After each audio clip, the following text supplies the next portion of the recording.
Hello and welcome to In Frame. It's so exciting to be here. Happy Monday. I am bringing you the rest of the depositions today. Today we are going through Jamey Heath's deposition, and I have an amazing friend to do it with me. His name is DEREK Gilroy. He's a huge a massive success. You can see him in shows like The Supernatural, a movie The Thicket, and Anti-Hero, which is coming out soon, and pretty much on every red carpet available. This deposition is about 110 pages, so it's going to run a little bit on the longer side. And yeah, I will be playing Esra Hudson. Okay, so if you're ready, I'm ready. Grab your emotional support lip gloss. You are in frame with Mandy Magnan.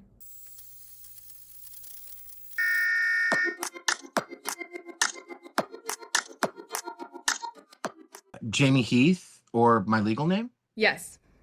James Heath. Have you ever been known by any other name? I have. Jamie my whole life, also professionally for many years. I went by Jamey Jazz, Jaz. And you spelled Jamey, Jamey. Is that right? Correct. Have you been deposed on any other occasions? I have not. But you've sat in on quite a few depositions, is that right? I have.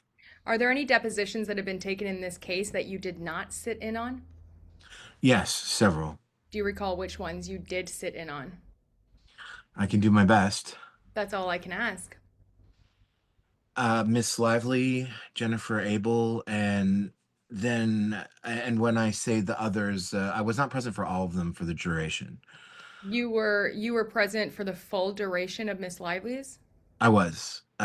Jennifer Abel in and out one of the days. Melissa Nathan in and out. I barely saw much of hers. Of course, Justin Baldoni's. And you were present for all of Justin Baldoni's deposition, correct? Correct. Present for Steve Zarowitz for the first 2 hours, and I was not there. Portions of Isabella Ferrer, most of all, well, not true. Probably about half of Jenny Slate's, a quarter or so of Colleen Hoover. I was present for Angie Giannetti. For the entire deposition? Correct. Some of no, was I in person? I was in person for Danny Greenberg. So you participated in that. You were present for the entire deposition for that one? Correct. You might have to help me because there's a lot of people. Warren Zabella? Warren, I did not see. Josh Greenston? No, I did not see Warren. Josh, portions of it, small portions. Katie Case? I think maybe 10 minutes of that. Brianna Coslow? Probably the same, if a few minutes. Okay. So having participated in all or part of these many depositions, you have a pretty good understanding of what the rules of the road are for depositions, right? I believe I do. Okay, I'm not going to ask you to repeat those for you here today, but I do want to ask you if you are taking any medication that will affect your testimony today. I have not. Have you consumed alcohol in the last 24 hours? I've never had a drink of alcohol You've never had alcohol? in my life. Are you under the influence of any substance that would affect your testimony today? Coffee? Do you think coffee is going to affect your testimony? No. Okay, is there any other reason that you can give that you can't give your best testimony here today? There's not. When did you first meet Justin Baldoni? Met him maybe 20 years ago. And in what context did you meet him? He was friends with mutual friends. I think we had just moved to Los Angeles or somewhere around that time, and so we knew each other. I actually knew of him before that as well because my family knew his family. So I knew of him but hadn't met him. When you say your family knew his family, were you familiar with each other through your church? Nope.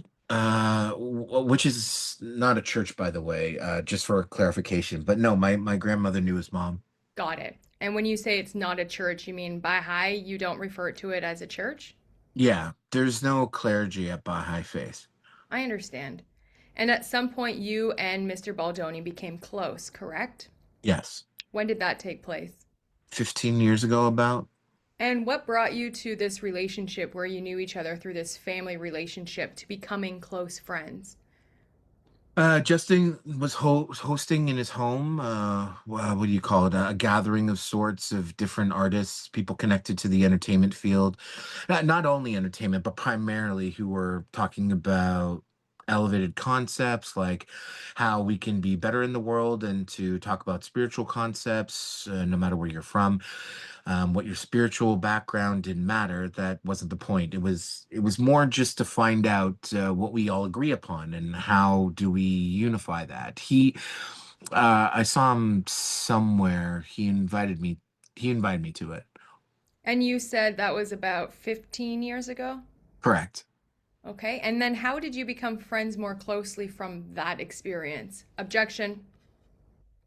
Through that experience, we started spending more time. I admired him for his unique ability to inspire others to care about things that they may have not thought about they or thought they cared about. Um, he's 15 years younger than I am, about 14, and I was impressed with his ability to inspire all age groups.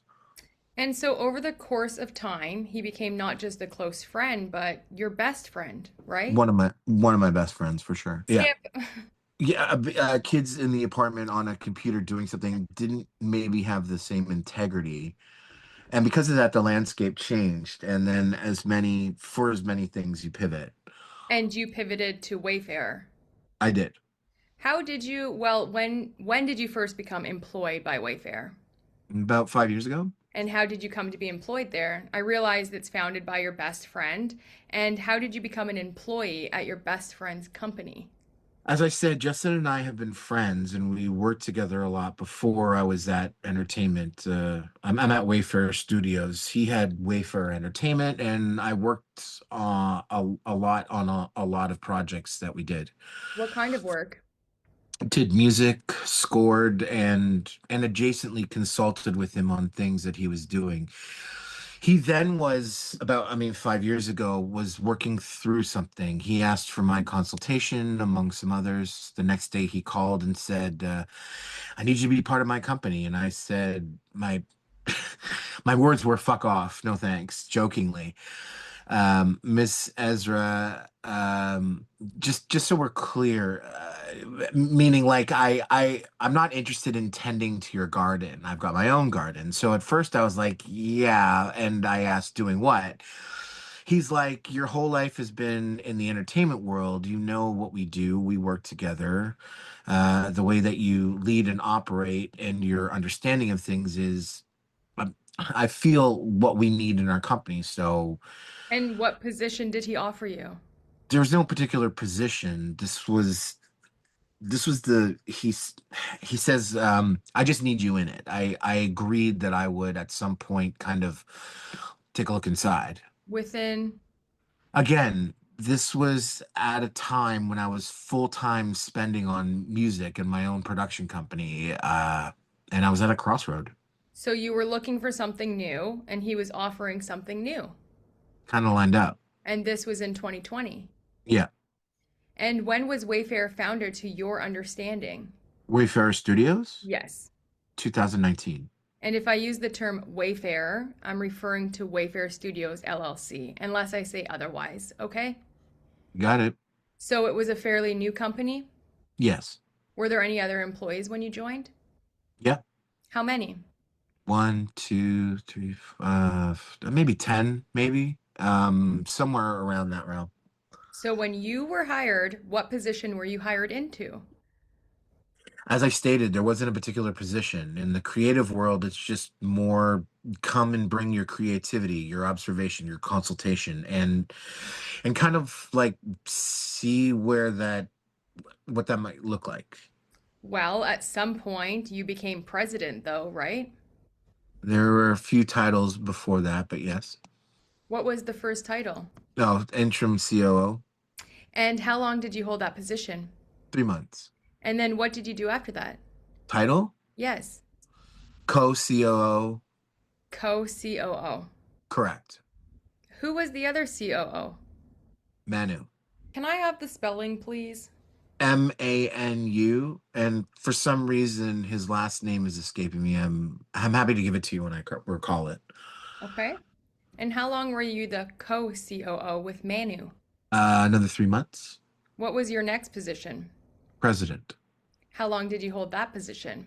Until almost 2 years ago, or maybe a year and 8 months or so when he brought on Tara Hanks. Um, we gave her title of president, and I became COO, CEO. Just so to be clear, at all times I was with both titles essentially the head of the company in that regard. They're just titles. All of these titles are ridiculous to me, anyways. You see yourself as head of the company with respect to the day-to-day operations? Objection. Day-to-day operations, we have an operations manager, so Well, what do you mean by head of the company? I just mean the top, the person that ultimately signs off on daily operations would be one of them. Our deals and most of our creative, of course, not meaning to omit the chairman, but their job is different in their role is different. And in the president role, what is the distinct between the president and the CEO? I didn't hear human resources in there. Human resources, thank you. So, with respect to these positions, the VP of Marketing and Communications, that's Ashmi Dang. Correct. The VP of Operations is Mitz Toskovic. Correct. And then Brian Singer is the CFO. Correct. And have these people, as I've described them, held these positions since at least 2023? Yes. So you mentioned Tara Hanks is the president. Andrew Kaloff, is he the president of production and development? Correct. And he's also held that position since 2023. Yes. John Logan Pearson, is he the head of physical production? He is. Okay. And has he held that position since at least 2023? Yes. Yes, he has. And then the VP of creative is Angela Carden. Yes, Has she held that position since 2023? she has. For with respect to HR, is Cynthia Barnes Slater your head of HR? She is. You know, she describes herself online as retired. Is that not accurate? She's retired from. She was head of HR of.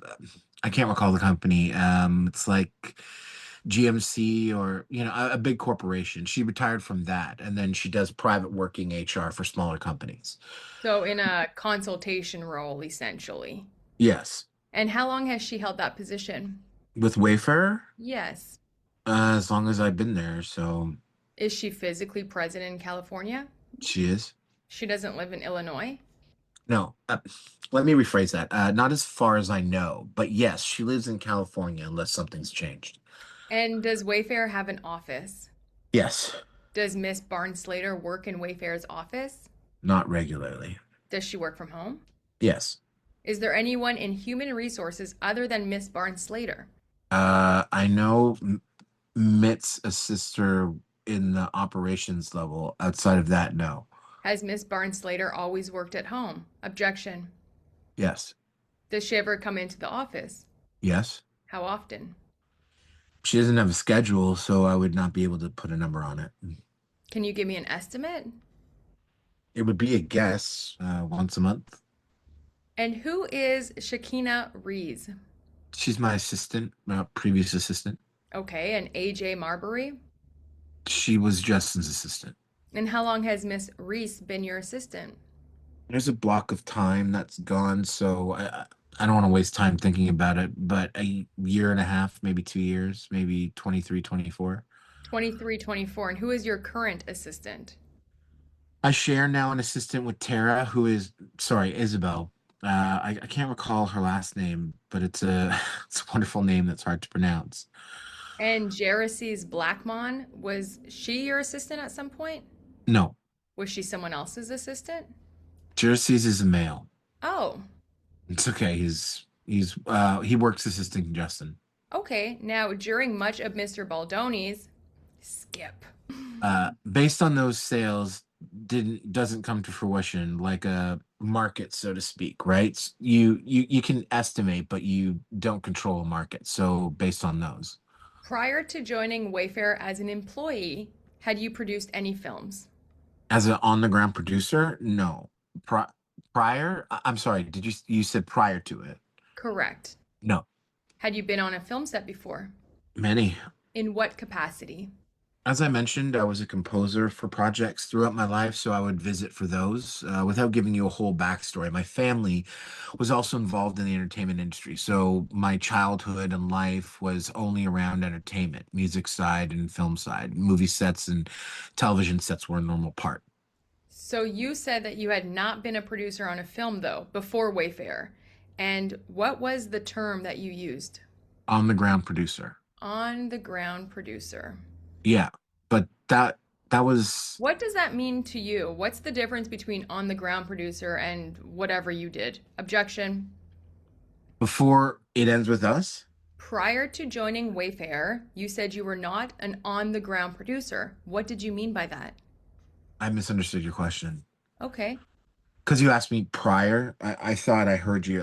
What I interpreted your question to be is at Wayfarer. There are other films in Wayfarer that have producer credit or executive producer credit, and I was just being clear about that. But prior to Wayfarer, correct, So prior to Wayfarer, you were a producer with respect to your music work, is that right? correct, So you have not been a film or TV producer prior to Wayfarer, correct? correct. Did you see yourself as having any employees who reported to you as producer? Objection. Yeah. Who reported to you? Different department heads would report to the producers, not necessarily Jamie, but using the term and title producer, department heads. And do you agree that it's important for any film project to have a process in place for reporting concerns about the workplace? Objection. I do. And there's protocols in place to ensure a safe workplace? Objection. I do. Do you think it's important for the cast and crew to be trained in the appropriate workplace behavior? Objection. I do not. How often do you record phone calls? Objection. In my entire life, I've recorded maybe four in the same period, three, maybe four in the same period of time. In your entire life, you've recorded 3 or 4 phone calls. Correct. And in when were those phone calls recorded? Sometime at the I don't know I don't know the months, but in 2024 of I believe around August. I believe around August. I believe maybe July, somewhere in there. And were all those phone calls that you recorded related in some way to It Ends With Us? Objection. In some way, yes. Sunday, we received a production of four call recordings under your Bates label, starting with Heath. Are those the calls that you recorded? Skip. Resent and speak on our behalf, and based on some previous conversations with her, I was losing confidence, and I knew this was a testy situation, and I wanted to document everything she might say to me. Did you tell Miss Jones that you were recording the call? I did not. Why not? Simply because I wanted to have documented where she was, or what her state of mind was. I didn't allow her to know. You didn't want her to know. I didn't deliberately think it. I didn't want her to know. I just didn't announce it. Were you planning to use it against her in some way? No. And you said you couldn't remember if there was a third person listening into that call. I just don't recall. But if there was, then I'm not saying there wasn't. I just don't recall it. So you don't remember, for example, if Skip. Would be the call that you're mentioning. You're now identifying names. I'm just not sure of all. I'm just not sure if all that is accurate. Are there any of those 3 that you recall with certainty were on the call? Objection. I'm not certain. I'm not certain who was on that marketing call. But if they're calling themselves, if they're identifying themselves as Danny, Gloria, and Josh on the call, Yeah, I would. Yeah, I would. I would. It would be let that. me let me finish my question. Sure, sure. If they're identifying themselves as Danny, Gloria, and Josh on the call, then it would be safe to say that those are the people that were on the call. Is that right? Yes. Objection. And where were you located when the call was recorded? Objection. Do you mean state? City and state.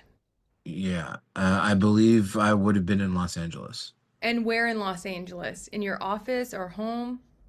I don't remember. Do you know where the other participants in the call were located? I don't. I don't know if they were working remotely or out of their office. I don't. And is it your understanding that Danny Mangan, Gloria Hahn, and Josh Greenston work in Los Angeles also? Objection. It is. And why did you record that call? We were at a point where we were discussing and being told that we were not allowed to either go to the premiere or if there was, what that would look like separately. We were trying to navigate through all of that and all that led up to that. I I did not know who to trust at this point, and I was concerned. What was the point of recording the call? So I could listen, reflect back to it possibly.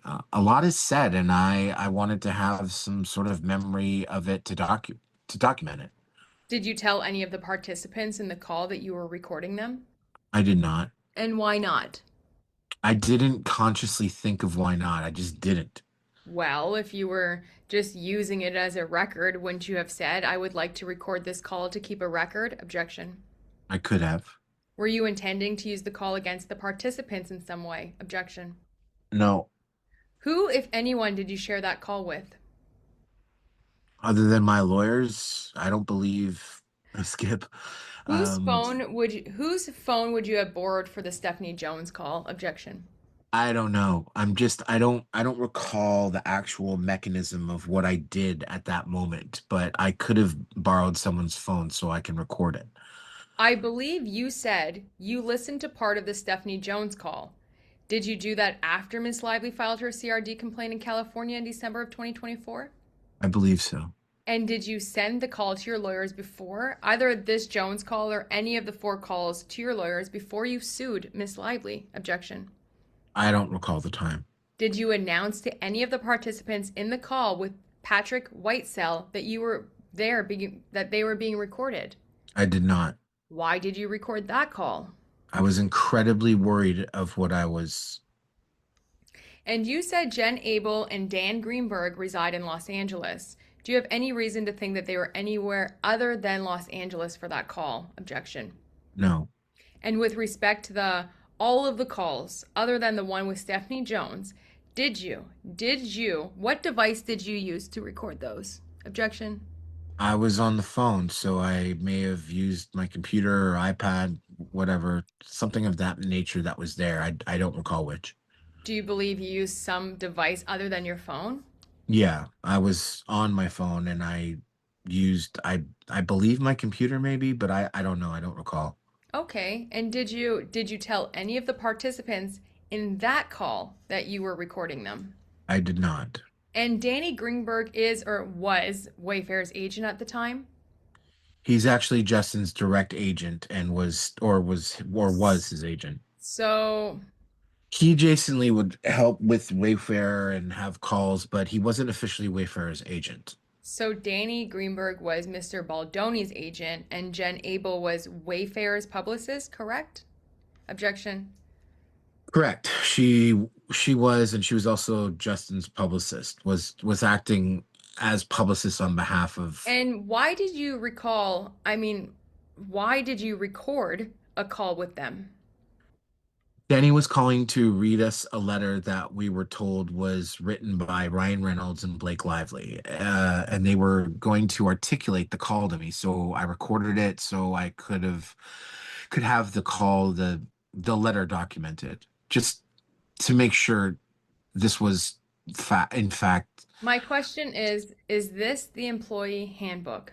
It appears to be. Okay, and you said previously that you've reviewed the employee handbook, correct? Objection. Yeah, I've reviewed this before. Okay, let's take a look at, I'm going to direct your attention to the document Bates stamped 4947 at the bottom. Okay. And this is at the top, it says equal employment opportunity, anti-discrimination, anti-harassment, and anti-retaliation policy. Do you see that? I do. And it begins by saying that Wayfarer Studios provides equal employment opportunities to all employees. Do you see that? I do. And it also provides that Wayfarer is committed to providing a workplace that is free of discrimination. And then it provides a number of different categories that are protected from discrimination. Do you see that? I do. And those categories include sex. Do you see that? I do. And gender. Yes. And also pregnancy and marital status. I do. Okay, and you understand that those categories of characteristics that are protected under Wayfarer's policy. I see that. And you understand that also, that was my question to you. I you understand that as best as I can, not being a lawyer or an HR expert. Fair enough. And if you go down a little bit further on this page, there is an anti-harassment policy. Do you see that? I do.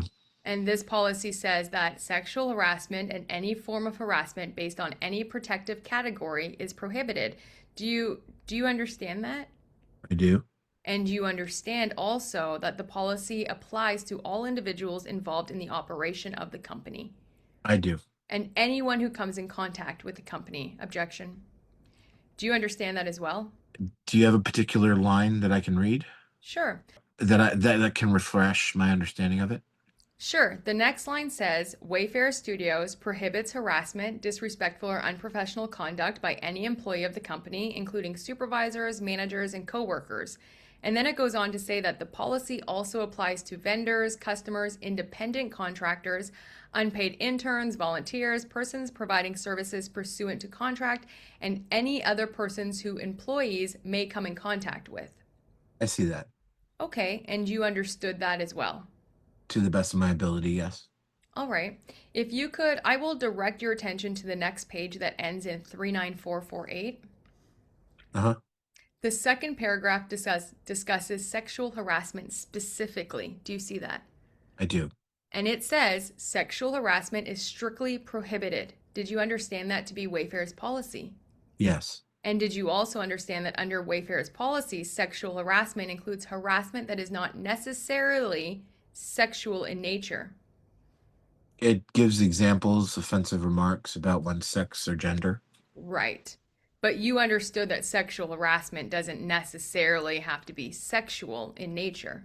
I understand that as long as we continue the sentence, because you're not pausing it as a comma or a period. So I believe that the whole sentence needs to be included in order for me to respond. So you believe that the part of the sentence that says sexual harassment does not necessarily have to be sexual in nature is not a standalone sentence that you, No, no. yeah? Yeah, I'm not trying to argue that. I just don't want to make I just don't want to make the comment give commentary on a portion rather than the whole thing. That's all. Well, setting aside what do you understand generally that sexual harassment does not have to be sexual in nature? Objection. To the best of my understanding, I think a generalization is probably correct, but I'm no expert on this. Okay. And it includes, like you said, offensive remarks about one's sex or gender, right? According to this policy.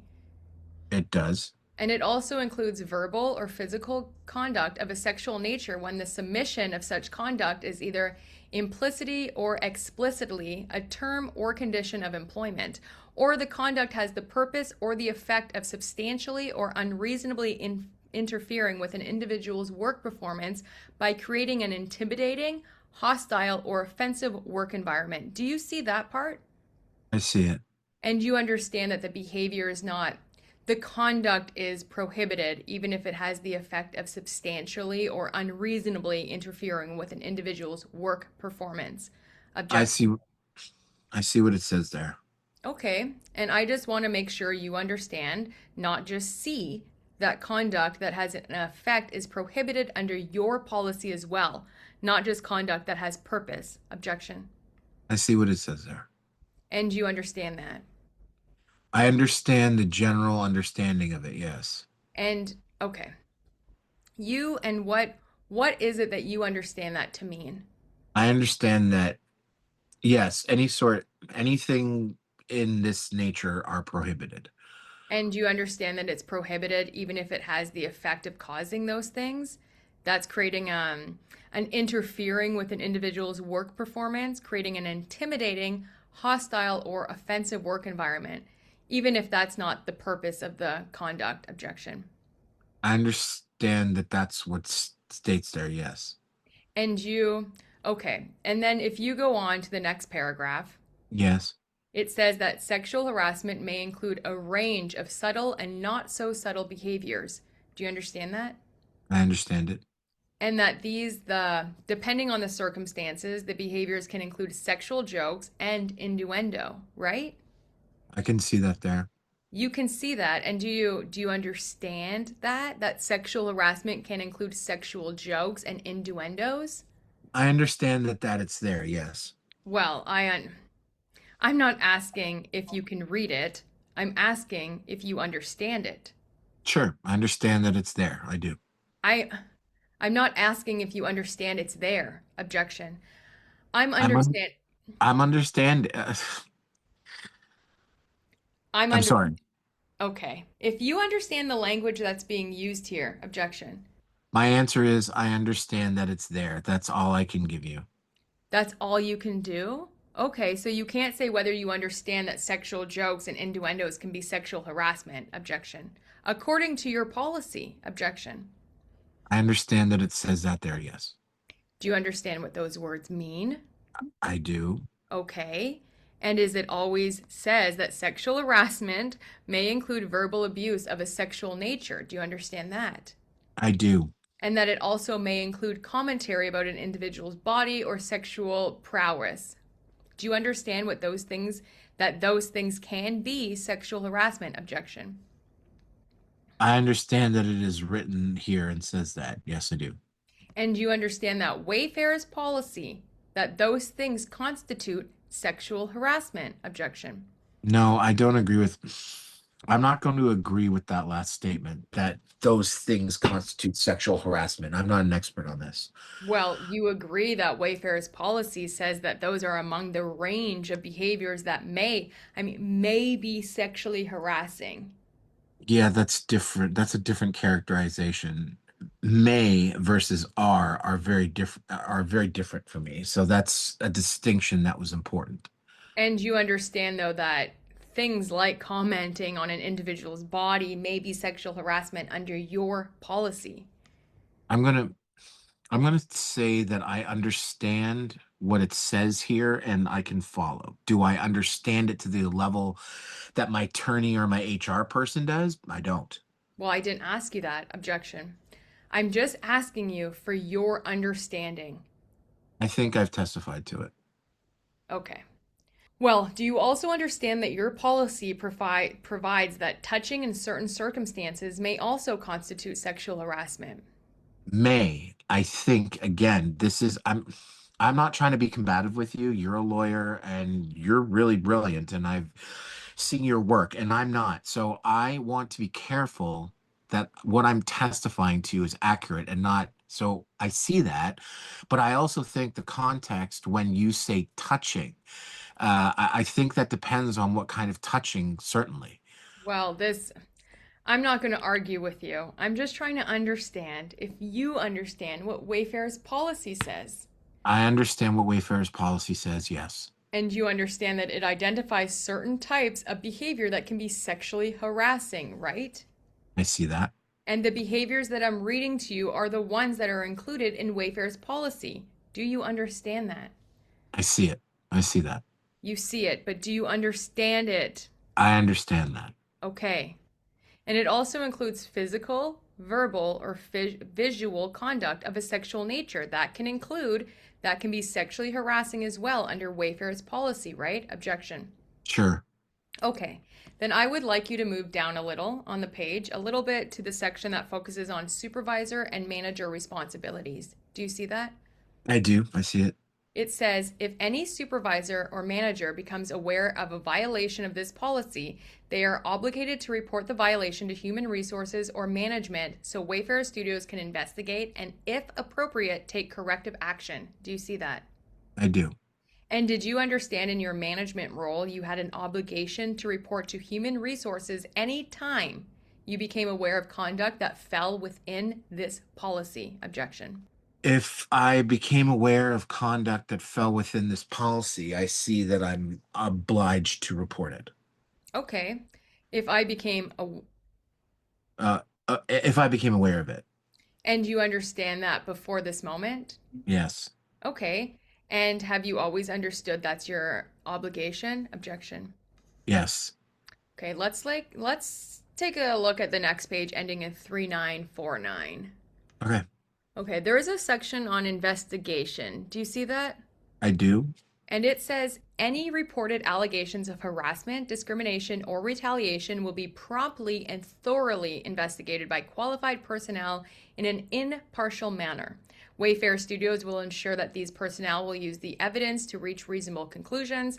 The investigation may include individual interviews of parties involved, and Wayfarer Studios will maintain appropriate documentation and tracking to ensure reasonable progress is made. Did you understand that that was Wayfair's policy, like policy regarding investigations? I do. Okay, and it also says at the end, if misconduct is found, Wayfair Studios shall take prompt corrective action as appropriate. Corrective action might include termination from employment.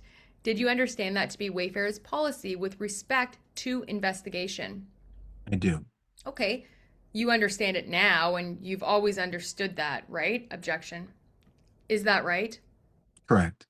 And you've actually been involved with investigations of workplace matters in your role at Wayfair, correct? Objection. I believe so. Yes, Wayfair also has an anti-retaliation policy, correct? It does. And it says if there are retaliation against an individual for reporting harassment or discrimination in good faith or for participating in an investigation of a claim of harassment or discrimination is a serious violation of the policy and can also subject one to disciplinary action, including termination, right? Uh-huh. Yes? Yes, I see that. Okay, all right. Was there a separate human resources department to have on the movie It Ends With Us? Separate human resources? Yes, No, typically movies don't have a separate human resources department. that's your understanding? Skip. With Sony taking the lead on all workplace hotline email type things, if Sony is allowed to, he gets it all and agrees. Andrea is also aware. Who is Alex Sachs? She was our lead producer on It Ends With Us. Okay, and you know what that conversation she's referencing here? I don't. I don't know this conversation. No. I Did you mean, did you have a conversation with Miss Sachs about Sony taking the lead on workplace hotlines and emails for the production of It Ends With Us? we may have. I don't recall it. You don't recall it. No. Okay. And do you understand why Miss Sachs thought it might be a good idea for Sony to take the lead? Objection. I don't remember this conversation. This looks like this was in March, so before production. So I think she just, as we were setting up production on the ground, this looks Okay. And do you think it's reasonable for her to have made that suggestion? sure. And do you understand her concern about Justin making strike that? Do you understand that she was making the suggestion that Sony handle the training and have a workplace email and hotline because of Justin's role at Wayfair? Do I understand that that was what she was articulating? Yes. I can see that's articulated here, yes. And do you understand why Justin's role at Wayfair would have had an impact on her view? Objection. I can't speak to if it impacted her view or not, other than she's making a suggestion. She's bringing it to be aware for us to be made aware of that, and that's what I see. So, Mr. Baldoni on this production, he was the director, correct? He was. And he was the lead actor? He was. And he was the chair. Objection. Correct? Of Wayfair?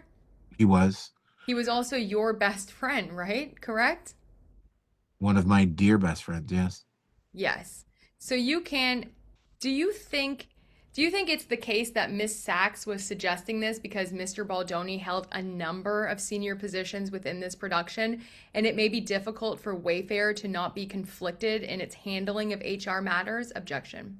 Okay. You just I'm so sorry. You just articulated a whole narrative that I didn't read in here, so I don't read that.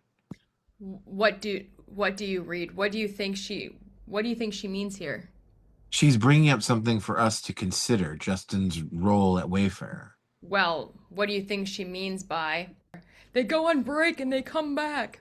Mr. Heath, you said that you had been involved in some employee investigations before, correct? Objection. I said I believe I have. And you were involved on investigations on the set that had to do with, Oh, on the set? Well, let me finish my question.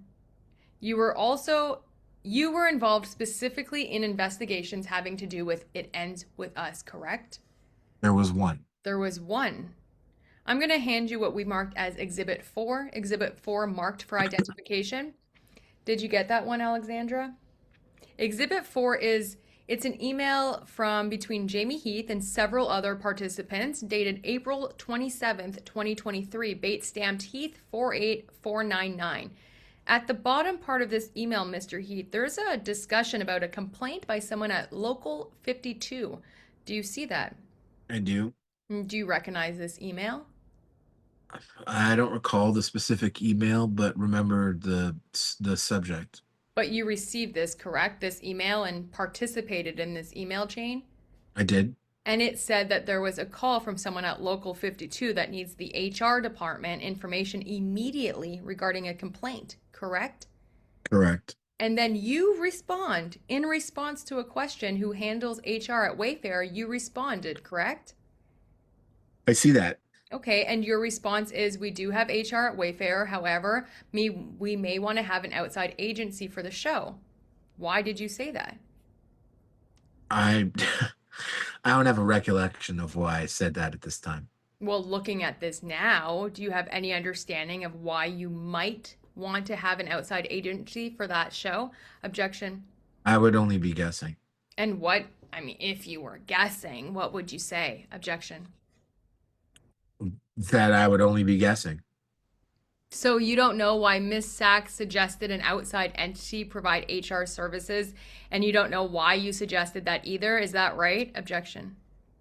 At this time, there was a constant flow of suggestions as we were still building the foundation for many things. So I don't know. I don't know what my exact thought was at this time, other than responding to the email.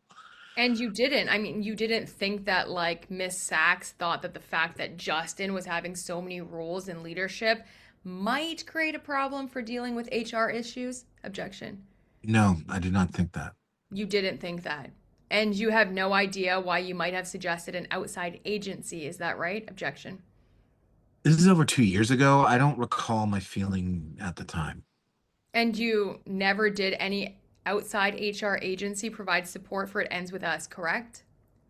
We did not have an HR representative specifically for that movie, as what was determined was specifically indies, and most other shows don't have HR outside of a production company that provides it.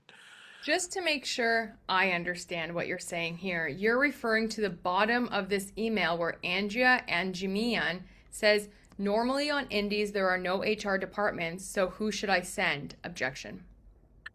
I see that she says that here, but I'm also saying that any movie that I've been involved in, and that I know, that any other producers that have told me that they've been involved in our studio, there is not an HR presence There's no HR presence on movies? outside of the production company. So when you say outside of the production company, you mean outside of Wayfarer? Objection. Outside of whatever production company or the studio that is running the movie. So the studio that was running the movie here is Wayfarer, right? Correct. Okay, and are you saying that it's your view that Wayfarer HR was responsible for this production? Objection. Not saying that. I'm saying that Wayfarer has HR and movies don't typically have an HR person on set. So, what is your understanding of who is responsible for human resources matter for the movie It Ends With Us?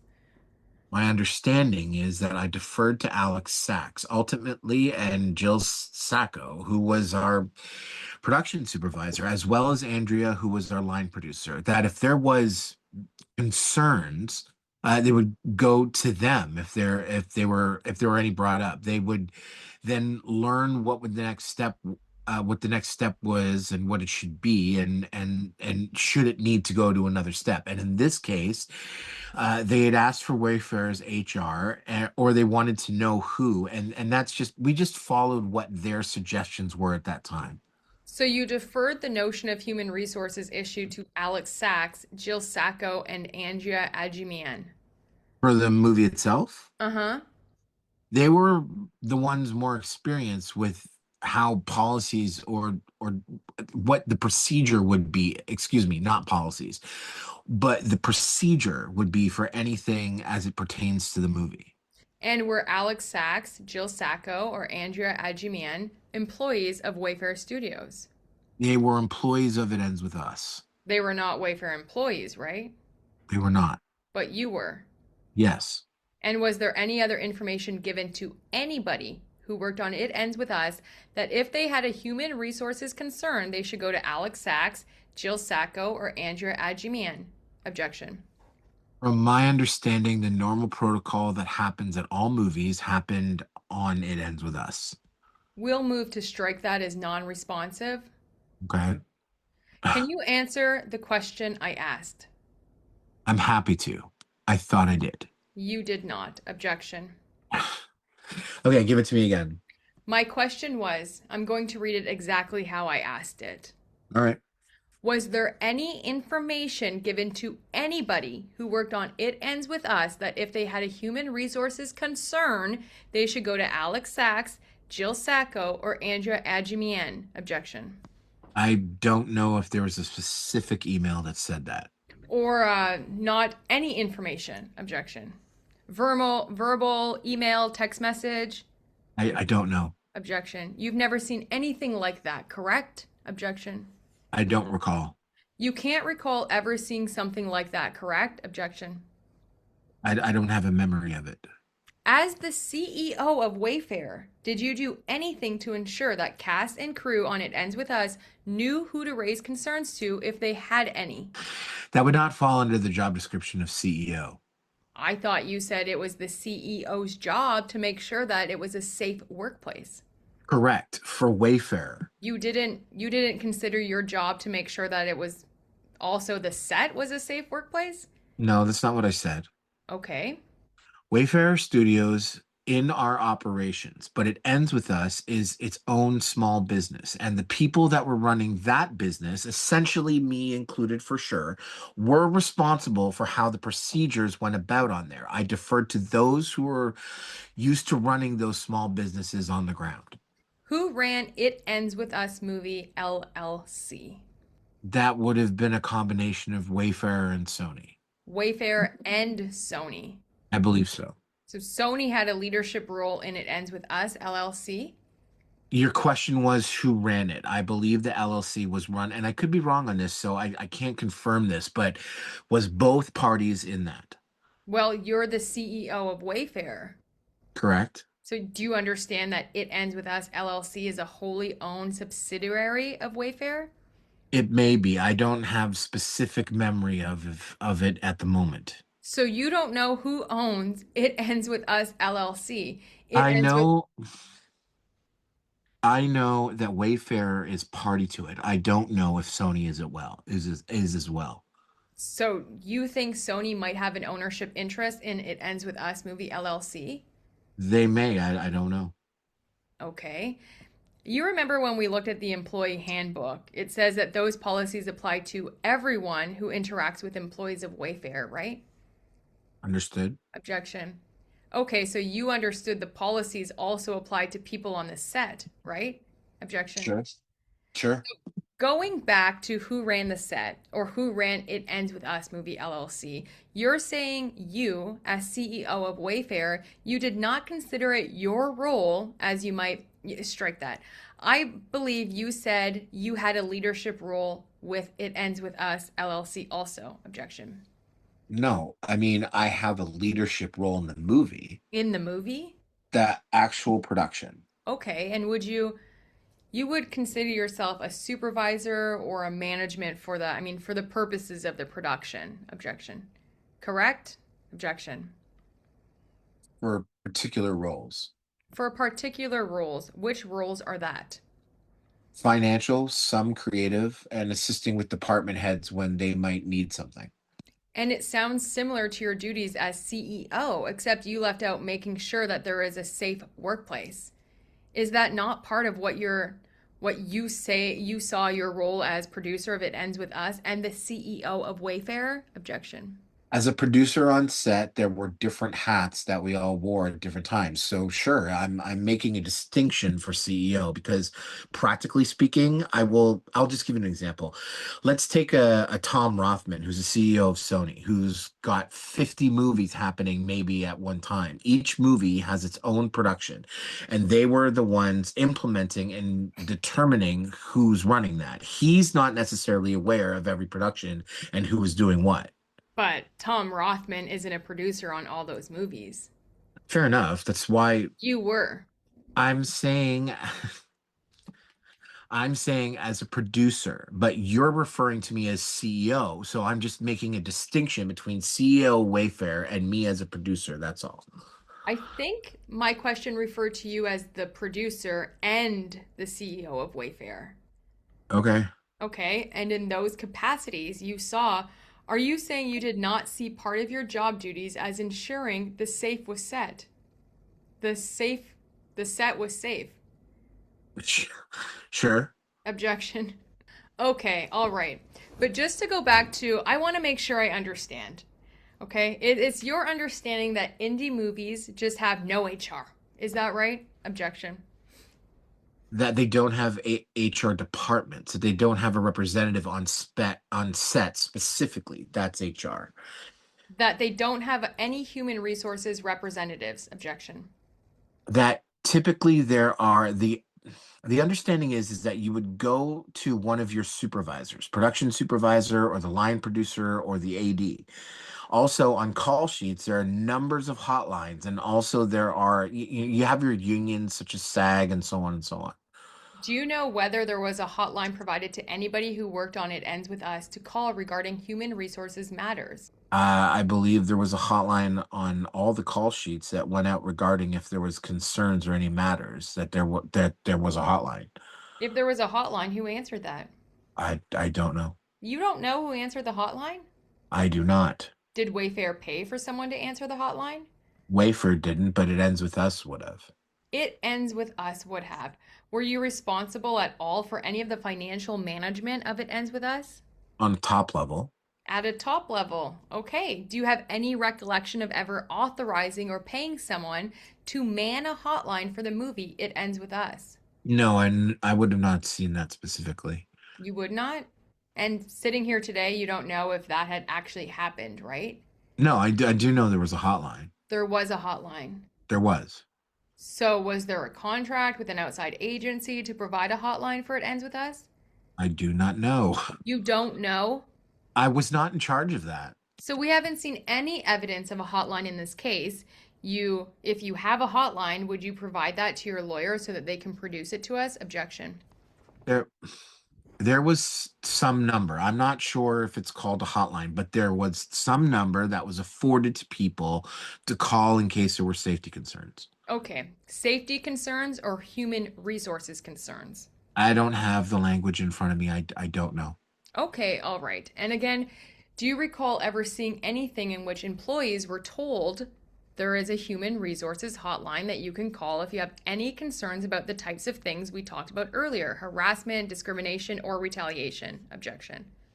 I don't know if there was particular language or not.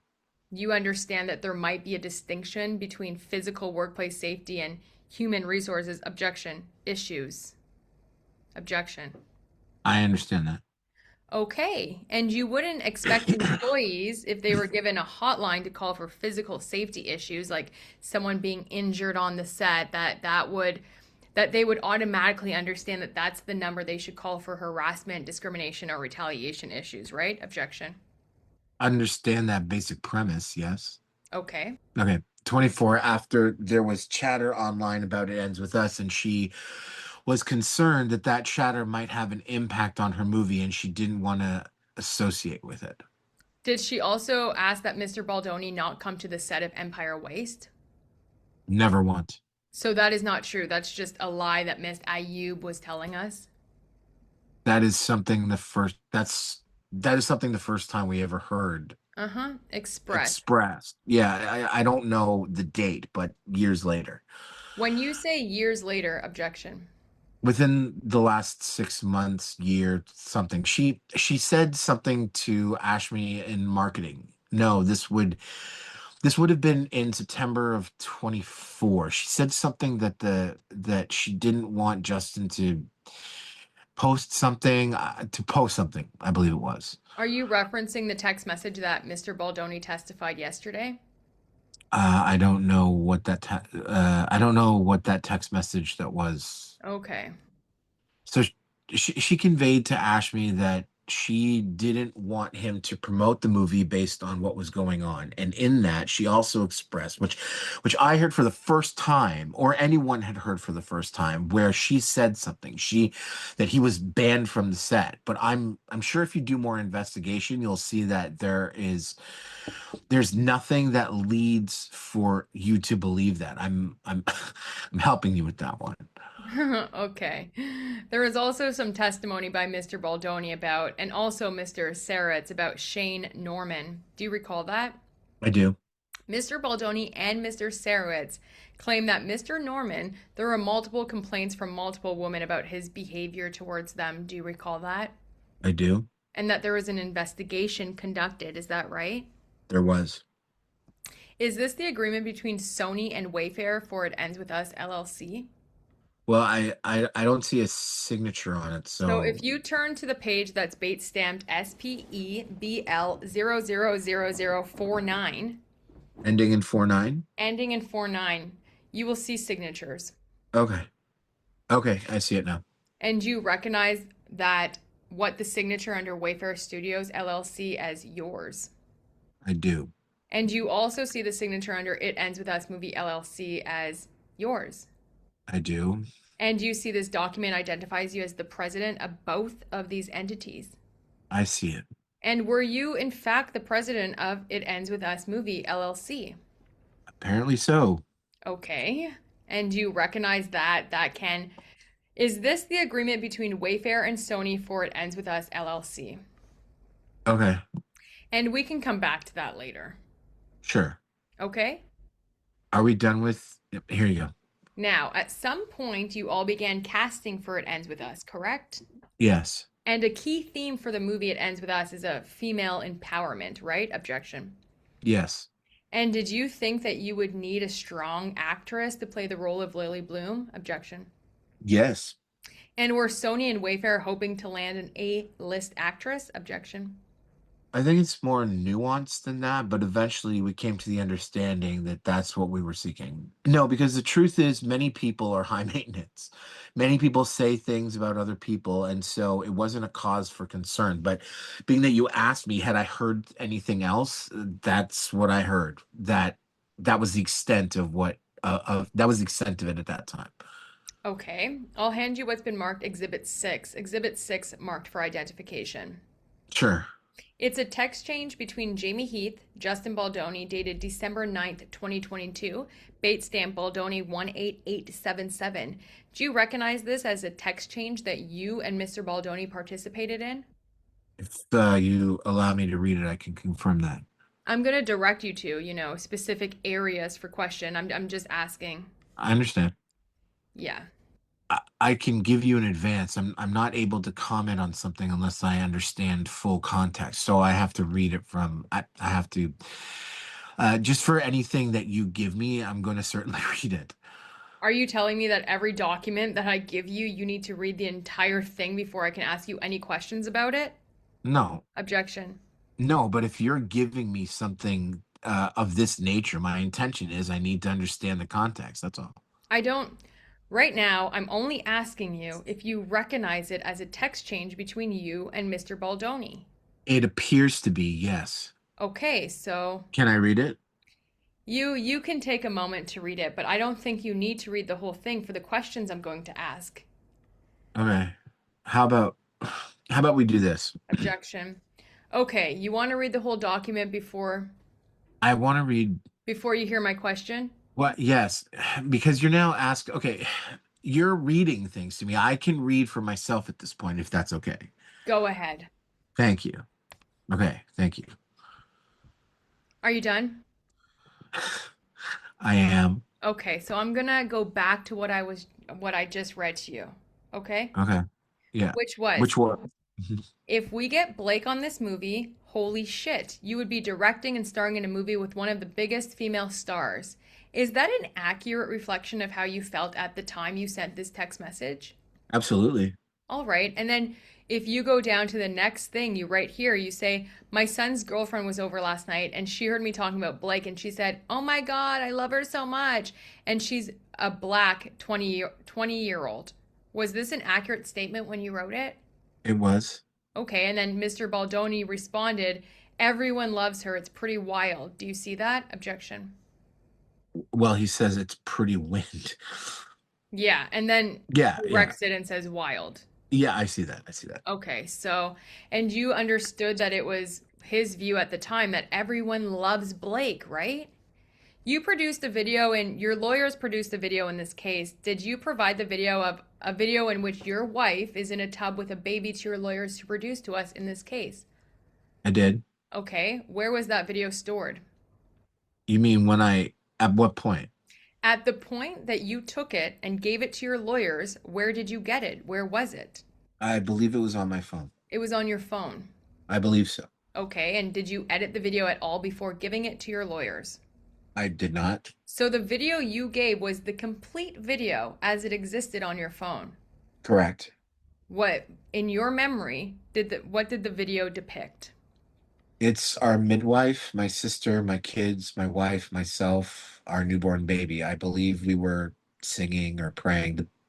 The baby was quiet, crying, and then at some point we were whispering a prayer in the baby's ear. That's what you recall. Yeah. And your wife was in a tub? Birthing tub, yeah. A birthing tub. And you said she wasn't clothed, but she had a towel over her? Objection. The towel was more over the baby, I think, because, when when babies come out of the water and you bring it up, then it's wet, so you put a dry towel over it. And in the video that you gave to your lawyers to give to us, were you in the video? I am? And are you nude in that video? No. Were Did your wife give birth in a tub? She did. Were you in the tub when she gave birth? I was. The entire time? I believe so. You were there the whole time she was giving birth. I was. Who filmed the video? That particular one, I believe, was my daughter, Your daughter. my older daughter. Your older daughter. Did you give your daughter instructions for filming? I'm not sure. What do you mean? Did you ask her to film any particular part of the birth? No, she was just, her and my sister both actually were filming different stages of the labor and the birth afterwards. So, did someone else film a different stage other than the stage that is depicted in the video that you gave to your lawyers to produce to us? Objection.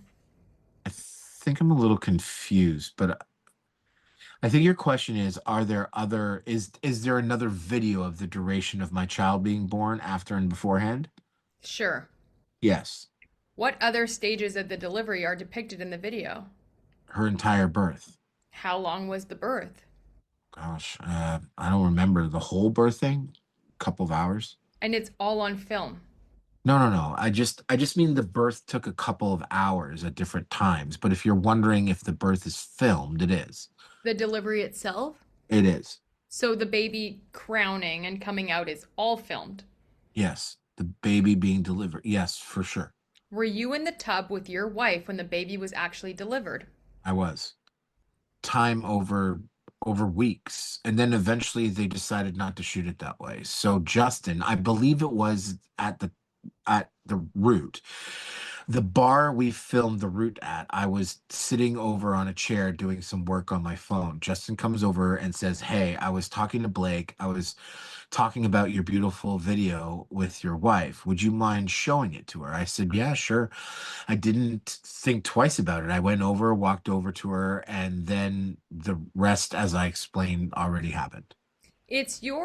You didn't say anything to Miss Lively before you showed her the video because it was your understanding that that she had specifically asked for it. Objection. My understanding at the time was that they had just had a conversation, or just at some point had a conversation that she was expecting, or that she was aware. So you didn't say anything prefatory like, this is the video that Justin said you wanted to look at. I did say something when I walked up. I was like, "Hey, Blake, Justin had mentioned you wanted to see this," and then I immediately showed her on the screen. You mean, and was it playing at the time? I don't recall if it was playing or paused. Do you know what scene was specifically showing? What was visible to Miss Lively when you hit play? Well, the first portion of the video, which again, she had only seen maybe half a second of it, is only my wife sitting there. The baby on top, and that's what she would have seen. So your testimony is what you showed her was the very beginning of the video. Yeah, for sure. Objection. Okay. Either it was paused or playing. I don't recall that, but for sure. Do you remember what date this was? I've come to believe and know that the I'm just pointing it out. We're taking an excessive amount of time to read documents respectfully, so this is a two-page document.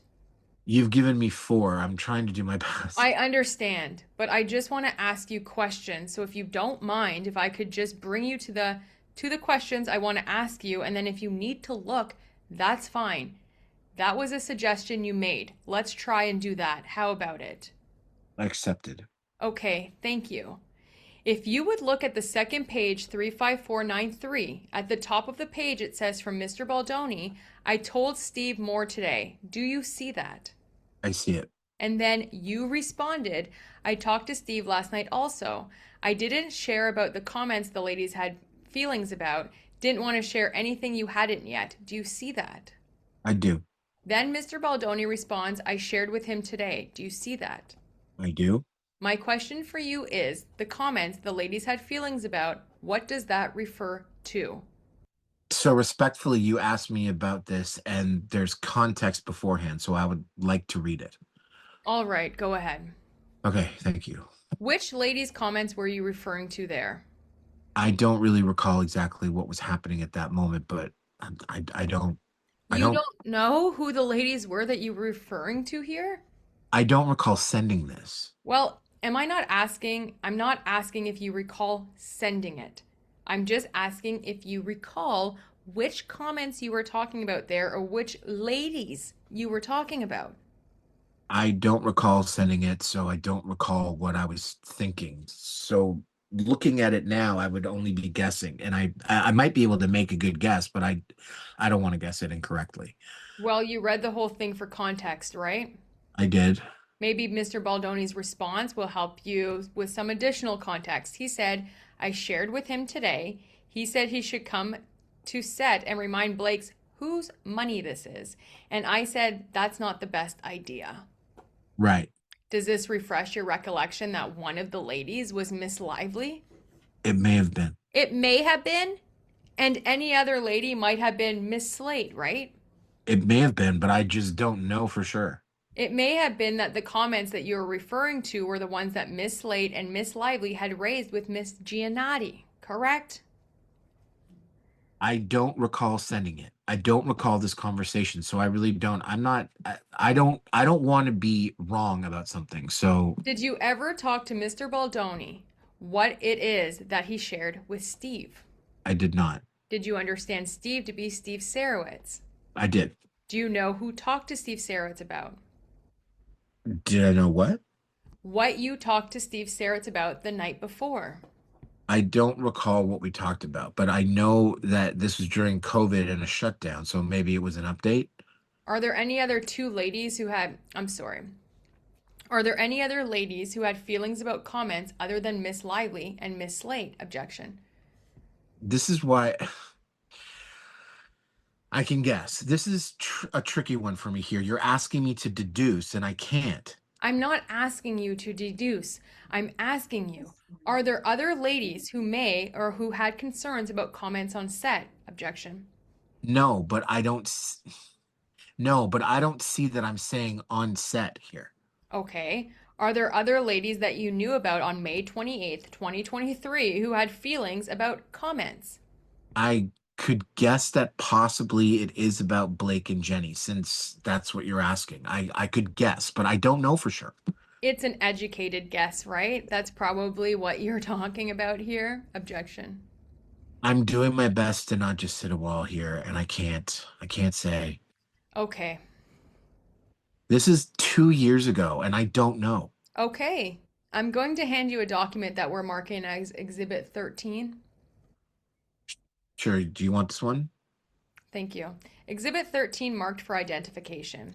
Exhibit 13 email from Lindsay Strasberg to Emin Mezian and Joseph Lanius dated November 9th, 2023, and it has an attachment entitled Protections for Return to Production, bait stamped Wayfarer 140991 through 140993.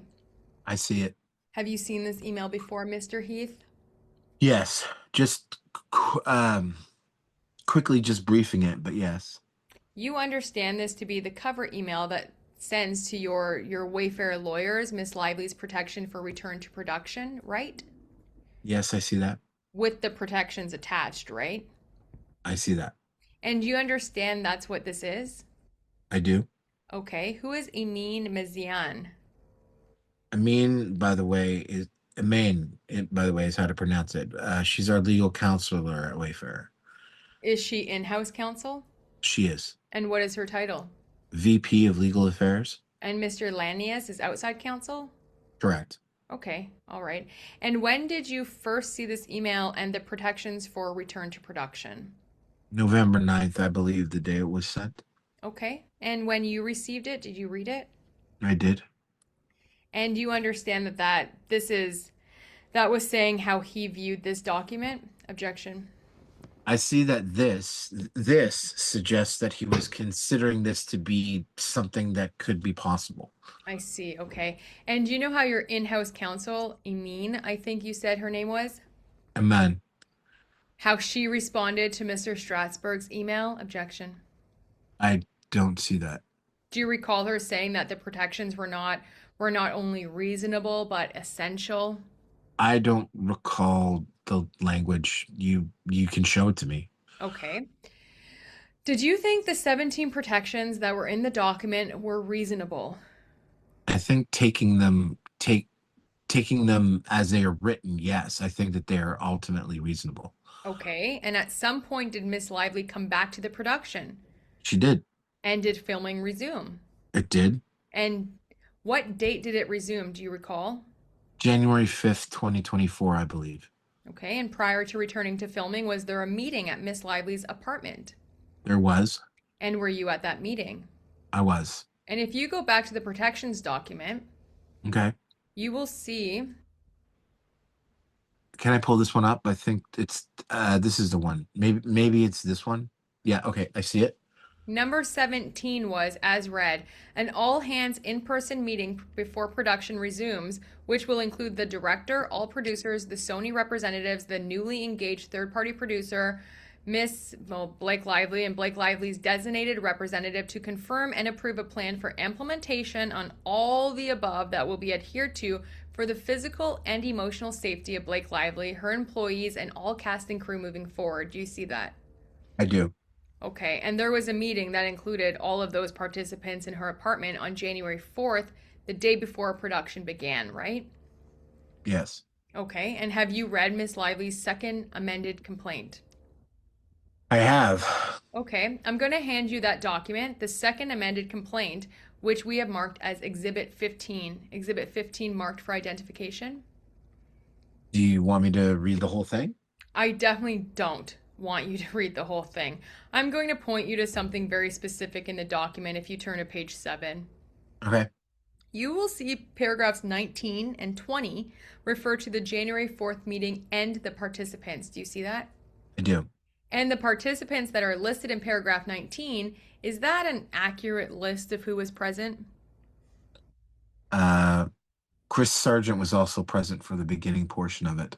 Okay. Other than that, is it an accurate list? Yes. Okay, and then in paragraph 20, the complaint says that during the meeting that Miss Lively read the list below in its entirety, and then below is a list of 30 points. Do you see that?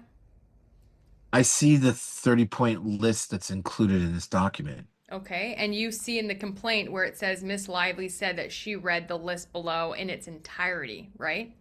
I see that. Okay, and you did attend the entire meeting. I did. Okay. And you said you've read the second amended complaint before, right? I have, but I don't recall every single detail of it. There's been many legal motions moving on around. So I did at the time, yes. Well, I would like you to take a moment and look at this 30-point list and tell me if you recall Miss Lively discussing each of these things during the January 4th meeting. You mean, did she, I just want to be clear, discuss any of these things inferred in these things? Because she did not read this list. Your position is she did not read from a list? She did read a few things from her phone, but she did not read this list. So I just want to know what you want me to, because Are you saying Miss Lively read a different list? I'm saying Miss Lively read a few things from her phone, maybe 9 or 10 things that were not phrased in this way at all. When you say they were not phrased in this way, what do you mean by that? Well, nothing ever said no more. And the way that it was written was not, she read more. It wasn't firsthand, but it was less. It was not phrased like this. So each one of these 30 points addresses a topic. Are there any other topics that were addressed in these 30 points that Miss Lively did not cover during the meeting? Objection. Yeah. Which ones? Okay. Well, we can take our time going through them. I don't know how you want to do this, but like starting with number one, no more showing nude videos or images of women. Then it says including producer's wife, which insinuates that there were other ones to Blake Lively and her employees. So yeah, we talked about that video again, where she had brought it up. So you talked about the video, but can you let him finish? So we talked about we talked about the video. We didn't talk about the details of it. We just talked to, we brought up again that the video that was shown. Again, I apologize to her for recognizing that she was surprised by it, but this wasn't written, but but that topic was. So no more mention of Baldoni's or Heath's previous pornography addiction. I don't have a pornography addiction. So certainly she wouldn't have never mentioned that, and I don't know what this refers to. So no, that was not discussed. Did she talk about Mr. Baldoni's, like him referencing pornography addiction during this meeting? I believe she mentioned something about it. Okay. Did she talk about wanting to neither her nor her employees to hear personal experiences of other people's sex lives, including as it relates to spouses or others?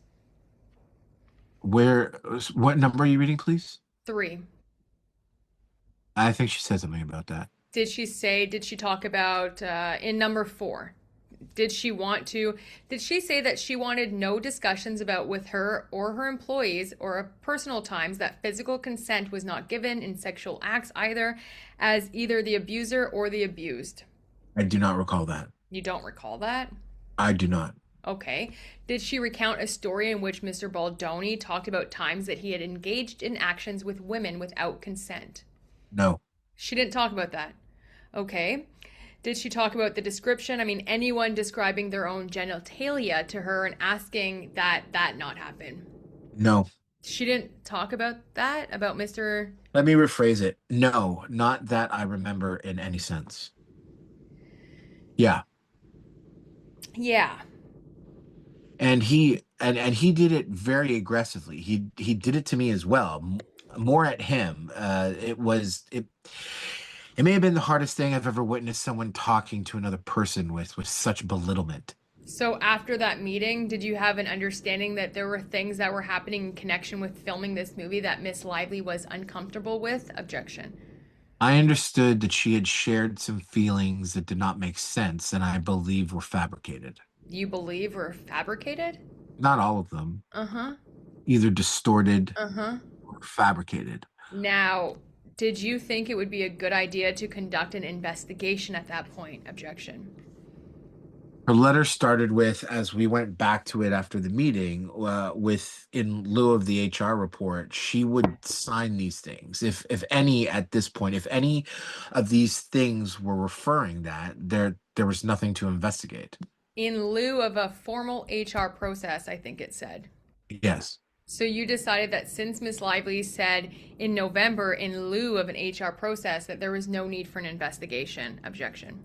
We did not determine that was necessary. You did not determine. You. So you determined it was not necessary. Is that right? We did not determine it was necessary. We never came to the point to think that it was necessary because in it, while she was expressing it, it was very confusing because she did not, it was almost like he was a child. Not that she felt threatened or that she felt it just felt like he was a child and it was talking that. It wasn't so our perspective from that point was once we left and had some conversation with Ange, and Justin was a little frozen because of the aggressive nature of it. She couldn't wait to it appeared could not wait to get back to work tomorrow. So and we moved forward. So did Miss Lively, did you consider that other people might be uncomfortable on set? No, we hadn't heard anything else about anybody being uncomfortable. We There was a lot of insinuations about. I think she brought up also she brought up sagging, talking to her dead father. There was a lot of stuff that was mixed in there that was just she didn't like Justin. She didn't like me. She didn't like that he cried. She mentioned that. There was a lot in there. So there was a lot going on. Did you actually have a conversation and make a decision not to do an investigation? No, Objection. Did the topic of an investigation come up at any time prior to receiving Miss Lively's CRD complaint? no, not that I recall. At some point, did you have a dinner with Colleen Hoover in connection with the trailer launch? We did. And when was that? You're gonna have to refresh my memory. I will do that. I think it was, 2 or 3 months before release, I think. 3 months maybe. I just don't know. Jonathan, how much more time? We've been on the record for 5 hours and 14 minutes. Thank you. Uh, Miss Hudson, I don't need this anymore, will I? No, thank you. Do you recall what day the trailer launch event took place? Was that May 6th? I don't recall. You asked Ms. Tokovic to put together a timeline on June 17th, correct? Are you referring to this document? Yes. I see that. Okay, and Exhibit 17 is an email forwarding a timeline. Do you see that? I do. And then Exhibit 18, I'll represent for the record, is the document that was produced to us that is reflected in the attachment to this email that says document produced in native form. Can you repeat the last thing? Sorry, I Sure. was finishing 17. Sure. So Exhibit 17 is an email forwarding a timeline. Do you see that? I do. Okay. And then it says on the second page of that email, produced in native form. Uh-huh. I do, yes. I'm representing to you that the native format that we received in the production from your lawyers is that document. Okay. Okay, is this document, Exhibit 18, the timeline that you asked Ms. Tokovic to create? It looks to be so. Okay. Why did you ask Ms. Tokovic to create a timeline on June 17th? Just to have a timeline of our whole experience of the movie. Your whole experience of the movie as it relates to Miss Lively? Just the timeline of what we experienced throughout the movie, yes. For what purpose? So we can have a record of the last year and a half of what we've experienced. Why? There was a lot that went on over a year and a half on different levels, production and all levels. I just wanted to have a timeline of it. Well, your text message to Miss Tokovic doesn't say anything about things that happened during production in general, right? Objection. Right. Uh-huh. All of the things that are in your text message to Ms. Tokovic relate to Miss Lively, correct? Objection. Yeah, I see that that's in the text message, yeah. So why did you ask Ms. Tokovic to create a timeline on June 17th, 2024 related to Miss Lively? That was one of the aspects of our whole timeline on the movie. So, and I also wanted to include that. Well, you didn't reference saying anything else, correct? You only referenced issues related to Miss Lively in your text message to Mitz, correct? Objection. In this particular text message, that's That's all it speaks to. Yeah, that's all you said when you asked Ms. Tosevic to create a timeline, correct? Objection. In this text message, that's what this refers to. Yes. Do you have another text message? Objection. I don't know. Okay, well, my question to you, Mr. Heath, is why were you asking Miss Tokovic to create a timeline that was references events related to Miss Lively on June 17th, 2024? Our experience of the movie, and at this point in June, we were unsure. Justin had lost the movie, I think, by this point. We were dealing with a lot of conversations with Sony about how to navigate moving forward with him as a director. We've got the release of the movie coming up, and in all of this, being confused of where we stood with all of this, I just wanted to have documented just our whole experience of the with the movie. For what purpose? And the incidents that you identified to Ms. Toksevich are incidences that you were aware that Miss Lively had raised concerns of prior to June 17th, 2024, correct? Can you repeat that, please? The incidents that you raised to MIT were incidents that you were aware of prior to June 17th, 2024, that Miss Lively had raised concerns about, correct? Objection. In this text messages, it referenced some of those, yes. Yes. So that you were aware of the incidents that you told MITS about prior to June 17th, 2024, correct? Objection. Was I aware? Yes, I was aware that Justin met with the trainer. I was aware about, he asked me about the weight. I was aware of some of those things, yes. Well, were you aware of all of them because you wrote them down, right? Yes, And you wouldn't have been able to write them down if you weren't aware of all of them, correct? I was aware. Objection. I was aware that these were included, yes. That these were all things that Miss Lively had raised concerns about, correct? Objection. Some of them not. Okay. Which one of these lists are not things that Miss Lively had raised concerns about that you were aware of on June 17th? Objection. Well, just as I go through it, uh, th- when we shot the graveyard scene, when we had a meeting at Blake's home, Why did you want to have a record of when you had a meeting at Blake's home? They're going off the record. They're back on the record. Mr. Heath, as Wayfarer's sole human resource representative, has Miss Barnes Slater, to your knowledge, provided human resources support to any Wayfarer production? Objection. I don't know. You're not aware of Miss Barnes Slater providing human resources support to any Wayfarer production? Objection. I don't know. Did Wayfarer provide copies of its handbook to the cast and crew if it ends with us? I don't know. Did Wayfarer provide access to its employee handbook to the cast and crew if it ends with us? Objection. I don't know. Do you know whether a training was provided to cast and crew regarding respectful workplace on it ends with us? Objection. Yes, Do you know who attended that training? I believe all the crew. Are there any records reflecting who attended the training? I don't know. Who would know? I don't know. You don't know who would know about the records? I don't. Did you have any discussions with Miss Barnes Slater regarding providing human resources support to it ends with us? I don't recall. You have no specific recollection of talking to Ms. Barnes Slater about providing human resources support for the film? Objection. The one complaint that came in, she provided support. That's all I know. Which complaint is that? When the sound mixer was not hired. You're talking about the complaint that came through Local 52 that we looked at earlier, Correct. Okay. Yeah, And you said Miss Barnes Slater provided support for that? Objection. I believe so. And what support did she provide for that complaint? I don't know. Why do you believe Miss Barnes Slater provided support for that complaint? That's what I can recall. That's all I recall. And in what manner did she provide support? I, I don't recall at the moment. I don't recall.